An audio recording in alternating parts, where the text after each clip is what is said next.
আজ আমাদের আলোচ্য বিষয় সুনীল গঙ্গোপাধ্যায়ের লেখা মেঘচোর গল্পটি। সুনীল গঙ্গোপাধ্যায় অনেক বিখ্যাত উপন্যাস, কবিতা, ছোট গল্প, প্রবন্ধ লিখেছেন। নীল লোহিত এই ছদ্মনামে তিনি সাহিত্য রচনা করেছেন। তাছাড়া সনাতন পাঠক এবং নীল উপাধ্যায় নামেও তিনি এই দুই ছদ্মনামেও তিনি লিখেছেন অনেক। কাকাবাবু, সন্তু নামে ছোটদের যে গোয়েন্দা সিরিজ, তার স্রষ্টা সুনীল গঙ্গোপাধ্যায়। সুনীল গঙ্গোপাধ্যায়ের প্রথম উপন্যাস আত্মপ্রকাশ। এছাড়াও তিনি প্রথম আলো, সেই সময়, পূর্ব পশ্চিম, মনের মানুষ, অরণ্যের দিনরাত্রি ইত্যাদি উপন্যাস লিখেছেন। তার কবিতার বইয়ের নাম হল একা এবং কয়েকজন, সেই মুহূর্তে নীরা ইত্যাদি। তিনি 200-রও বেশি গ্রন্থ রচনা করেছেন। আজ আমরা তার মেঘচোর এই গল্পটি নিয়ে আলোচনা করব।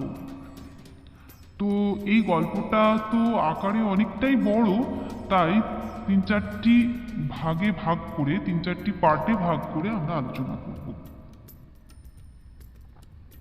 শুরুতেই বলে রাখি যে মেঘচোর একটি কল্পবিজ্ঞানমূলক গল্প। কল্পবিজ্ঞানের গল্প আগে তোমরা পড়েছ, তোমাদের বইয়ে রয়েছে পাগলা গণেশ, এই গল্পটা কল্পবিজ্ঞানের গল্প। এই ধরনের গল্পে বিজ্ঞান এবং কল্পনার একটা সুন্দর মিশ্রণ থাকে।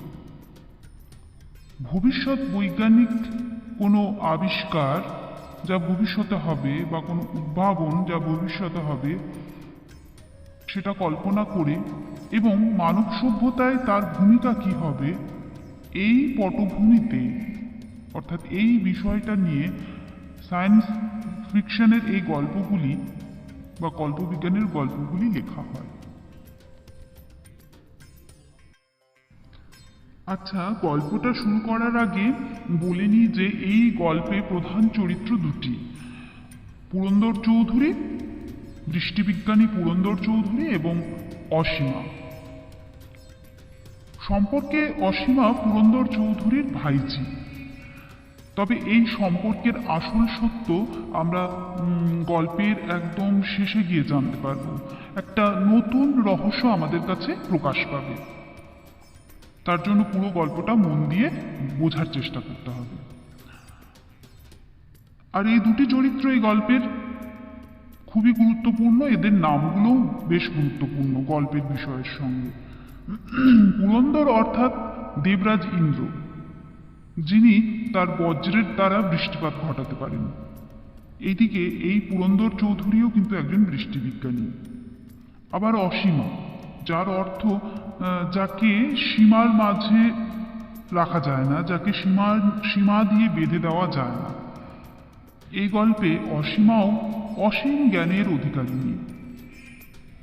নামের এই যে অর্থ, এই অর্থ বিশ্লেষণ করে আমরা পেলাম যে এই অর্থ দিয়েই আমরা এই চরিত্রগুলো ভালোভাবে জানতে পারবো, ভালোভাবে বুঝতে পারবো। এরপর গল্পটা দেখো। মেঘচোর সুনীল গঙ্গোপাধ্যায়। পুরন্দর চৌধুরী চোখ থেকে কালো চশমাটা খুলে ফেলে বললেন, অসীমা, এবার আমি তোমাকে এমন একটা দৃশ্য দেখাবো যা তোমার আগে পৃথিবীতে কেউ কখনো দেখেনি। এরকম দৃশ্য কেউ কল্পনাও করেনি।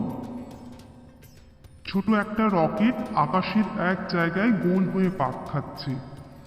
কম্পিউটারকে নির্দেশ দেওয়া হয়েছে, কম্পিউটারই রকেটটাকে ঘোরাচ্ছে। দুটি মাত্র আসন, পাশাপাশি বসে আছেন পুরন্দর ও অসীমা। পুরন্দরের মুখখানা ফর্সা ও একেবারে গোল, প্রায় চাঁদের মতো। তার চোখের মণি দুটো নীল। তার বয়স 50-এর কাছাকাছি। বৃষ্টিবিজ্ঞানী হিসেবে সারা পৃথিবীতে তার নাম। সাহারা মরুভূমিতে 1 মাসে 100 ইঞ্চি বৃষ্টিপাত ঘটিয়ে তিনি সাংঘাতিক কাণ্ড করেছেন। এজন্য তার প্রশংসা যত হয়েছে, নিন্দেও হয়েছে প্রায় ততটাই।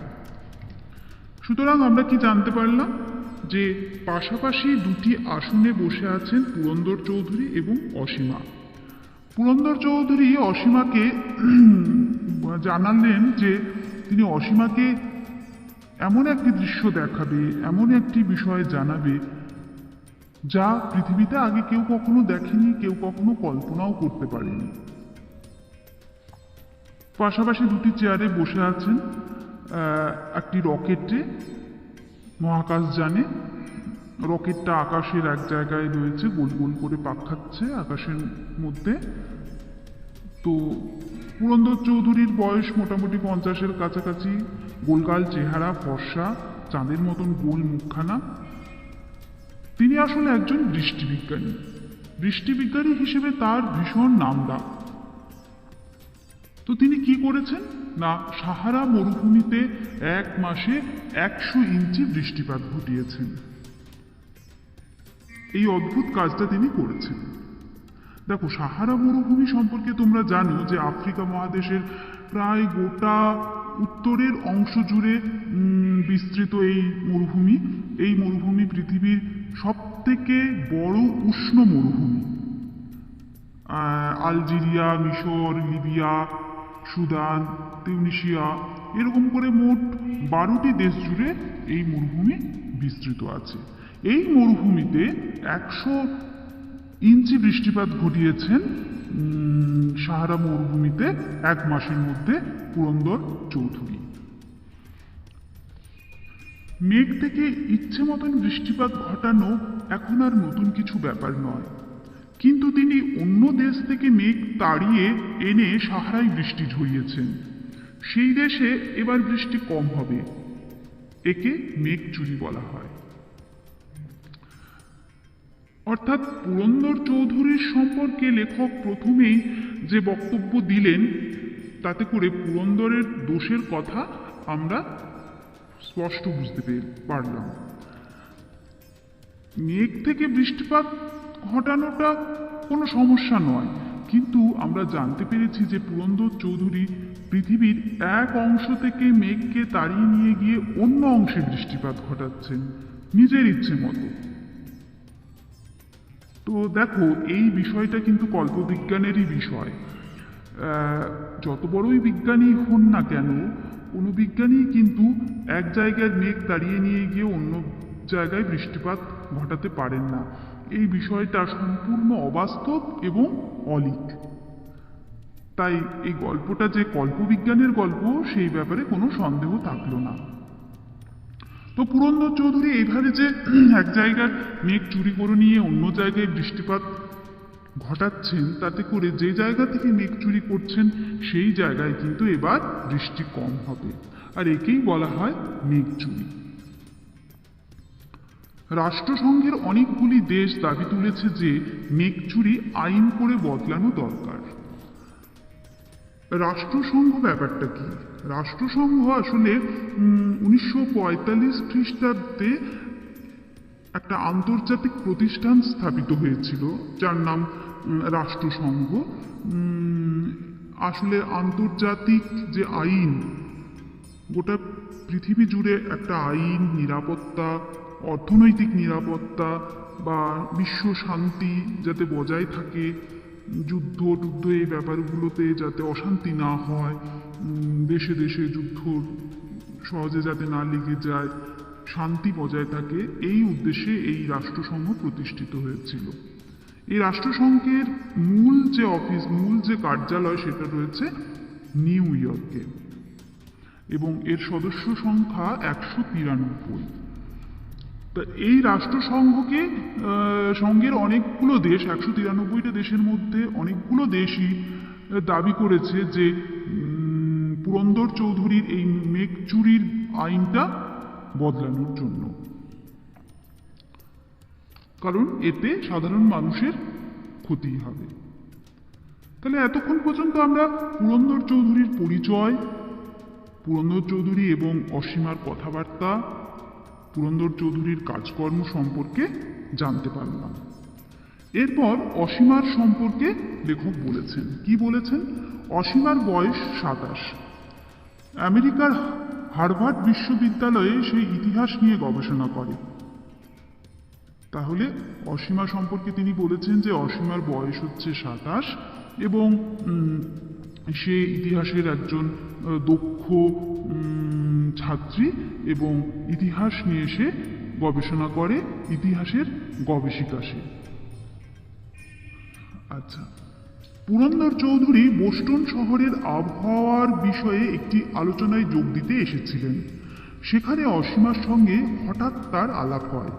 অসীমা নিজেই পুরন্দর চৌধুরীর সঙ্গে আলাপ করতে এসেছিলেন। তাহলে এরপর আমরা জানতে পারলাম যে পুরন্দর চৌধুরীর সঙ্গে অসীমার আলাপ কিভাবে হলো। বোস্টন শহরে, আমেরিকার বোস্টন শহরে, বোস্টন শহরটা হচ্ছে আমেরিকার ম্যাসাচুসেটস বলে একটা স্টেট আছে, তার রাজধানী হচ্ছে বোস্টন। সেই বোস্টন শহরে একটা আলোচনা সভা হয়েছিল বিজ্ঞানীদের আবহাওয়ার বিষয় নিয়ে। সেখানেই পুরন্দর চৌধুরীর সঙ্গে অসীমার পরিচয় হয়। সেই কথাই লেখক আমাদের জানালেন। আচ্ছা, সেই আলোচনা সভায় কার্পভ নামে একজন বিজ্ঞানী পুরন্দরকে মেঘচোর বলে গালাগাল দেওয়ায় তিনি এমন উত্তেজিত হয়ে উঠেছিলেন যে চিৎকার করে কিছু বলতে গিয়ে অজ্ঞান হয়ে যায়। তাহলে পুরন্দর চৌধুরী অজ্ঞান হয়ে যান। পুরন্দর চৌধুরী মেঘচোর এই কথাটা শুনেই তেলে বেগুনে জ্বলে ওঠেন। কার্পভ তাকে মেঘচোর বলেছে, তার নামে এত বড় অভিযোগ, এটা শুনে তিনি সহ্য করতে পারেননি, উত্তেজিত হয়ে পড়েন এবং অজ্ঞান হয়ে যান। কিন্তু আমরা পরে দেখতে পাবো যে পুরন্দর চৌধুরীর এই অহংকারের জন্যই তার পতন হবে। তো যাই হোক, কার্পভের সঙ্গে এই মেঘচুরির ব্যাপারটা নিয়ে যে পুরন্দর চৌধুরীর একটা মত পার্থক্য রয়েছে তা আমরা এখান থেকে জানতে পারলাম। যখন তিনি চোখ মেললেন তখন তিনি দেখলেন তার মাথার কাছে বসে আছে সুন্দরী এই মেয়েটি। সে তার মাথায় হাত বুলিয়ে দিচ্ছে। যখন তার জ্ঞান ফিরল তিনি দেখলেন তার মাথার কাছে বসে আছেন একটি সুন্দরী মেয়ে এবং তার মাথায় হাত বুলিয়ে দিচ্ছে মেয়েটি। অর্থাৎ মাতৃস্নেহ দিয়ে সে যেন পুরন্দর চৌধুরীকে আপন করে নিচ্ছে। এই দুনিয়ায় পুরন্দর চৌধুরীর আত্মীয় স্বজন কেউ নেই, তিনি বিয়েও করেননি। বিদেশে একটি অচেনা বাঙালি মেয়েকে তার সেবা করতে দেখে তিনি অবাক হয়ে জিজ্ঞাসা করলেন, তুমি কে? অসীমা বলেছিল, আপনি আমায় চিনতে পারবেন না, কিন্তু আমি আপনার ছোট ভাইয়ের মেয়ে। পুরন্দর প্রথমে বিশ্বাস করেননি। তার একটি ভাই ছিল ঠিকই, কিন্তু সে নিরুদ্দেশ হয়ে গেছে 25 বছর আগে। সেই ভাইয়ের নাম ছিল দিগ্বিজয়। তাহলে পুরন্দর চৌধুরী জানতে চায় যে সে কে তার মাথায় হাত বুলিয়ে দিচ্ছে। তখন অসীমা জানায় যে সে তার ভাইয়ের মেয়ে, অর্থাৎ ভাইঝি। কিন্তু পুরন্দর চৌধুরী যথারীতি বিশ্বাস করেনি, তার একটা অবিশ্বাসই হয়েছিল। কিন্তু তার এক ভাই ছিল ঠিকই, দিগ্বিজয় তার নাম। যখন সে তরুণ ছিল, তার ভাই যখন তরুণ ছিল তখন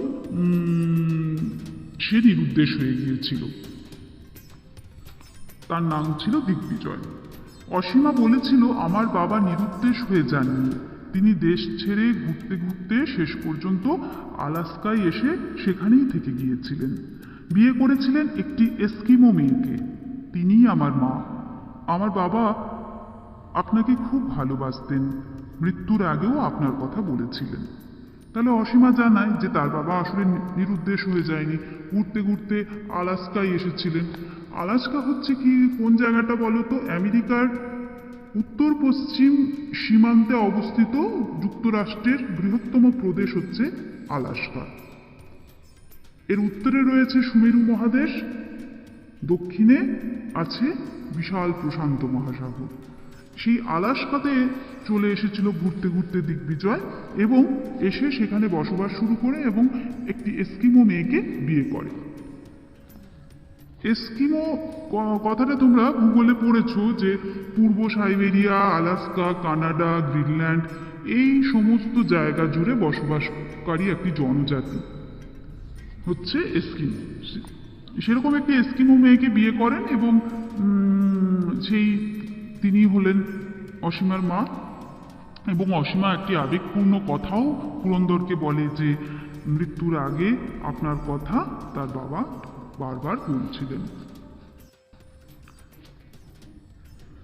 বিদেশে এসে এমনভাবে একজন রক্তের সম্পর্কের আত্মীয়কে খুঁজে পেয়ে পুরন্দর চৌধুরী দারুণ খুশি হয়ে উঠেছিলেন। তারপর তিনি আর অসীমাকে ছাড়তে চাননি। তার নিজের রকেটে তিনি অসীমাকে নিয়ে বহু জায়গায় ঘুরে বেড়াচ্ছেন আর আবহাওয়ার নানা রকম রহস্য দেখাচ্ছেন। ঘুরতে ঘুরতে এখন ওরা এসেছেন আলাস্কার আকাশে। অসীমা তার বাবা মায়ের সঙ্গে যেখানে থাকতো সেই জায়গাটাই দেখা হয়ে গেছে। সেখানে অবশ্য এস্কিমোদের ইগলুর বদলে এখন বড় বড় এয়ার কন্ডিশন বাড়ি উঠেছে। পুরন্দর চৌধুরী বললেন, নিচের দিকে তাকিয়ে দেখো, ওটা কি দেখছো বলতে পারো? অসীমা বলল, দেখতে পাচ্ছি একটা সোনালী রঙের পাহাড়, চূড়ার বরফের ওপর রোদ পড়েছে বলে সত্যি সোনার মতন ঝকঝক করছে। তাহলে অসীমা আর পুরন্দর চৌধুরী একটা মহাকাশ যানে চড়ে অনেক উঁচুতে আকাশ থেকে আলাস্কা অঞ্চলটাকে দেখছে। দূর দেশে এরকম কন্যাসম একজনকে পেয়ে, অসীমাকে পেয়ে পুরন্দর চৌধুরী আর ছেড়ে দিতে চায়নি। তার সঙ্গে করেই নিয়ে ঘুরছে এবং আবহাওয়ার নানা রকমের জ্ঞান অসীমাকে পুরন্দর চৌধুরী দিচ্ছেন। এরপর পুরন্দর চৌধুরী প্রশ্ন করেন যে নিচে আলাস্কায় যেখানে তাদের মহাকাশ যানটা আছে সেখানে ঠিক তার নিচে সে কি দেখতে পাচ্ছে। তো তার উত্তরে অসীমা আলাস্কার এক প্রাকৃতিক সৌন্দর্যের কথা আমাদের জানালেন, যে একটি সোনালী রঙের পাহাড়, চূড়ায় বরফের উপর রোদ পড়েছে বলে চকচক করছে সোনার মতো। তারপর অসীমাকে প্রশ্ন করলেন পুরন্দর চৌধুরী যে ওই পাহাড়টার নাম জানো? অসীমা ইতিহাসের ছাত্রী হলেও ভূগোলেও বেশ ভালো জানে। সে বলল, আমি আলাস্কার এত দূরে কখনো আসিনি বটে, তবে এই পাহাড়টার নাম মাউন্ট চেম্বারলিন। তার পাশেই যে কুয়াশায় ঢাকা হ্রদ, তার নাম লেক স্ট্রেভার।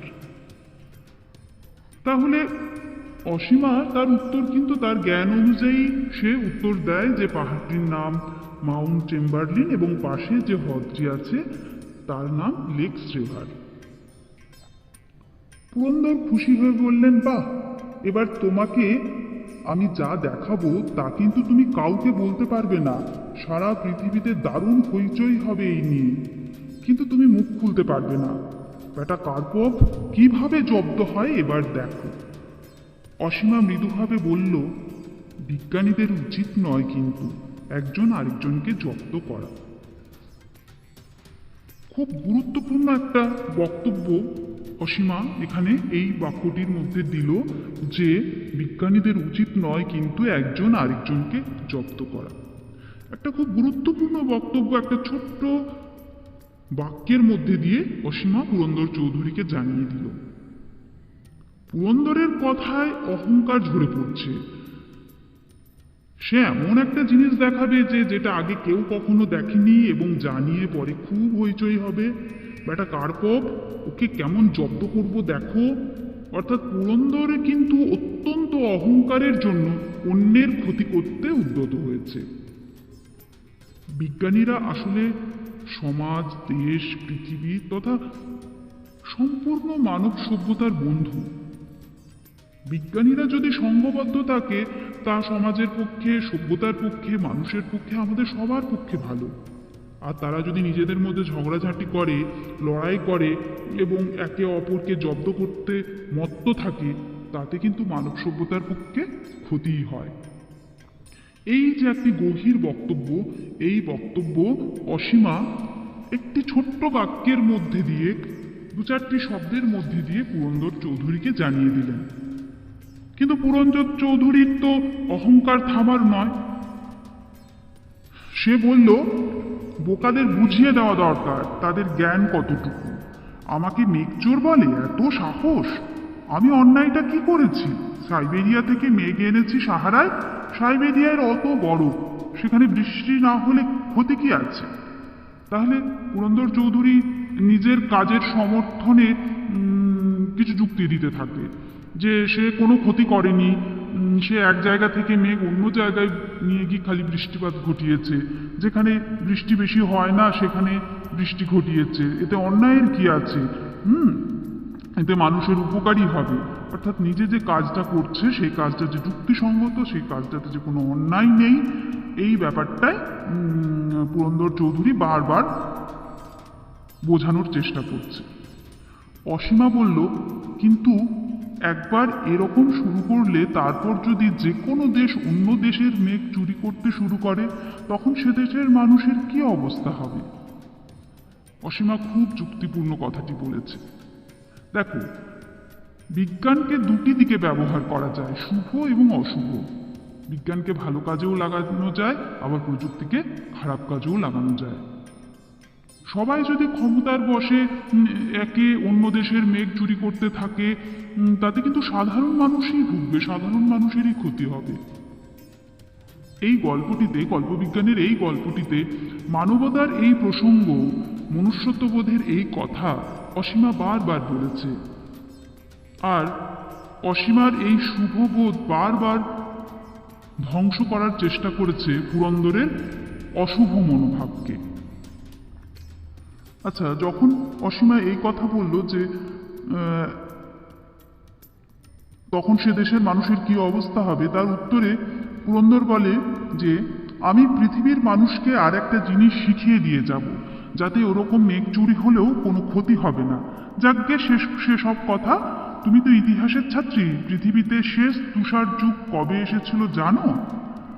তাহলে পুরন্দর অহংকার বসে আবার বলে যে সে সমস্ত কিছু ব্যবস্থা করে দিয়ে যাবে। তার এত মনোবল যে এই ভয়ানক ক্ষতিকর জিনিসটা, এ তো মানে প্রকৃতির পক্ষে ক্ষতিকর। প্রকৃতিতে যা স্বাভাবিক সেই ছন্দ নষ্ট করে ফেলছে পুরন্দর চৌধুরী। তবুও তার অহংকারের কাছে, অহংকারকেই সে জিতিয়ে নিয়ে যাবে, এরকম একটা মানসিকতা। তো সে অসীমাকে জিজ্ঞাসা করে যে তুমি জানো কি শেষ তুষার যুগ কবে এসেছিল? এটা ঠিক ইতিহাসের বিষয় নয়, প্রাগৈতিহাসিক ব্যাপার। তবু আমি এটা জানি, শেষ হিমযুগ শেষ হয়েছিল 13,000 বছর আগে। প্রাক যুক্ত ইতিহাস সমান প্রাগৈতিহাস, অর্থাৎ ইতিহাস যখন থেকে লেখা হয়েছে তার আগের সময়। তুষার যুগ হলো সেই সময়ের। তাই শেষ তুষার যুগ কবে হয়েছিল তা ইতিহাসে জানা যায় না। তবু অসীমা জানে, তাই সে বলেছিল যে শেষ তুষার যুগ হয়েছিল 13,000 বছর আগে। ঠিক বলেছ, এই লেক স্ট্রেভার তৈরি হয়েছিল সেই সময়। মাউন্ট চেম্বারলিনের বরফওয়ালা জল এই লেকে এসে জমেছে, আবার এই জল বাষ্প হয়ে উড়ে গিয়েছে মাউন্ট চেম্বারলিনের চূড়ায় গিয়ে আবার বরফ হয়ে যায়। এই সাইকেল চলছে। অর্থাৎ একটা জলচক্রের কথা এখানে পুরন্দর চৌধুরী বললেন। তোমরা ভূগোলে পড়েছ জলচক্র, যে সমুদ্র এবং জলাশয়ের জল সূর্যের তাপে বাষ্পীভূত হয়ে হালকা হয়ে উপরে উঠে যায় এবং ঘনীভূত হয়ে পাহাড়ের পর্বতের মাথায় বরফ হয়ে জমা হয়, আবার সেই বরফ গলে গিয়ে জল হয়ে এসে সমুদ্রে জমা হয়। এই একটা সাইকেল। এই সাইকেলের কথাই এখানে পুরন্দর চৌধুরী বললেন যে মাউন্ট চেম্বারলিনের জল, বরফ গলা জল এসে এই লেকটাতে, এই লেক স্ট্রেভার বলে যে লেকটা, এখানে এসে জমা হয়, আবার বাষ্পীভূত হয়ে গিয়ে সেই পাহাড়ের মাথায় বরফ হয়। এই সাইকেল একটা চলছে। অসীমা বলে যেমন সমুদ্রের জল মেঘ হয়ে উড়ে যায়, আবার মেঘ থেকে বৃষ্টি হয়ে সমুদ্র ভরাট হয়, ওটা তো স্কুলের ছেলে মেয়েদের মতো হলো। আসল বৃষ্টির হিসাবটা তোমাকে সংক্ষেপে বুঝিয়ে দিচ্ছি। সারা বছর পৃথিবী থেকে কত জল বাষ্প হয়ে মেঘ হয়ে উড়ে যায় জানো? 95,000 কিউবিক মাইল। তার মধ্যে ৮০,০০০ কিউবিক মাইলই যায় সমুদ্র থেকে, আবার ঠিক ৮০,০০০ কিউবিক মাইল বৃষ্টি হয়ে সমুদ্রে ফিরে আসে, আর মাত্র ১৫,০০০ কিউবিক মাইল বৃষ্টি নিয়ে পৃথিবীর এত মানুষ, জীবজন্তু, গাছপালা সব বেঁচে আছে। প্রকৃতির হলো এটাই নিখুঁত হিসেব, কিন্তু এবার মানুষের সংখ্যা দিন দিন বেড়ে যাচ্ছে, সুতরাং মানুষের জন্যে বেশি বৃষ্টি দরকার। অর্থাৎ পুরন্দর চৌধুরী অহংকারের বশে নিজের কাজ যে যুক্তিযুক্ত তার কারণ খুঁজে বের করার চেষ্টা করছে। সে জানাচ্ছে যে প্রকৃতিতে ৯৫,০০০ কিউবিক মাইল বৃষ্টি হয়, তার ৮০,০০০ কিউবিক মাইল তো সমুদ্রেই পড়ে যায়, কেবল ১৫,০০০ কিউবিক মাইল এই স্থলভাগে আসে। কিন্তু এখন তো জনসংখ্যা বাড়ছে, তাহলে আর ১৫,০০০ কিউবিক মাইল বৃষ্টি নিয়ে মানুষের কাজ সম্পূর্ণ হবে না, তাই তিনি আরো বেশি করে বৃষ্টিপাত ঘটাতে চাইছেন। অর্থাৎ নিজের যে কাজ, সেই কাজ যে যুক্তিযুক্ত তার কারণ খুঁজে বের করার চেষ্টা করে গেছে পুরন্দর চৌধুরী বারবার। আচ্ছা, তাহলে এই পর্বে এই প্রথম পর্বটা আমি এখানেই শেষ করলাম। আর এই পর্বে আমরা কি জানলাম, যে পুরন্দর চৌধুরীর সঙ্গে অসীমার পরিচয়, দুজনের কথাবার্তা, এবং অহংকারের বশে পুরন্দর চৌধুরী কার্পভকে জব্দ করার চেষ্টা, এবং কথাবার্তার মধ্য দিয়ে পুরন্দরকে সুপথে আনার চেষ্টা করেছে অসীমা ক্রমাগতভাবে। এই বিষয়টা আমরা এই পর্বে জানতে পারলাম। ভিডিওটা ভালো লাগলে একটা লাইক দেবেন, আর শেয়ার করে বন্ধুদের দেখার সুযোগ করে দেবেন, আর অবশ্যই সাবস্ক্রাইবটা করে নেবেন, কেননা সাবস্ক্রাইব একদম ফ্রি, কোনো পয়সা লাগে না। ধন্যবাদ।